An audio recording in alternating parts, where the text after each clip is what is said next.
हमारा दिल और दिमाग ऐसे दो हिस्से हैं जो अलग अलग प्रकृति के होते हुए भी इस शरीर को एक साथ चलाते हैं। जहां दिल ज्यादातर चाहत के आधार पर काम करने का प्रयास करता है तो वही दिमाग मोलतोल कर हकीकत के लम्हों को देखता है। कई बार परिस्थितियां हमें ऐसे मोड़ पर लाकर छोड़ देती है जहां पर दिमाग में सोचने समझने की शक्ति खत्म हो जाती है। ऐसी स्थिति में जब दिमाग काम करना बंद कर देता है तो दिल अपनी गतिविधियों को बढ़ा देता है और उधेड़बुन में लग जाता। दिल ही दिमाग को एक नई दिशा प्रदान कर सकता है और इसी दिशा में ही जिंदगी का रास्ता तैयार हो जाता है।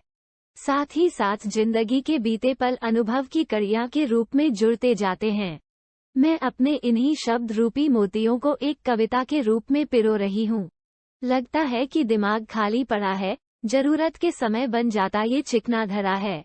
जब कोई लम्हा जिंदगी को झंझोरने आता है, साथ देने के बजाय ये सुना पड़ जाता है। जब मन कुछ करने का हौसला बटोरता है, कई बार एक झटके में उन सपनों को तोड़ता है। दिल काल्पनिकता के घोड़े दौड़ाता है और यह वास्तविकता का हिसाब लगाता है। खाली पड़ा ये हिस्सा कैसे इस शरीर को चलाता है, धड़कन की गिनती तो क्या नब्ज की भी रफ्तार बताता है।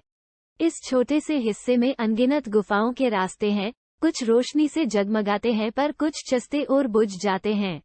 अंधेरी गुफाओं के मामले में दिमाग शांत हो जाएगा, पर दिल कुछ तलाश में अपनी चाल बढ़ाएगा। जब दिल की रोशनी हाथ लग जाएगी, दिमाग में सोच की एक नई दीवार खड़ी हो जाएगी। इस दफा जब हकीकत के लम्हे फिर से हावी हो जाएंगे, उस दीवार के खिड़की और दरवाजे अपने आप खुल जाएंगे। क्योंकि दिल जब भी उन गुफाओं में रोशनी को पाने की चाह दिखाएगा, तब दिमाग वास्तविकता में अनुभव की ओर कदम बढ़ाएगा।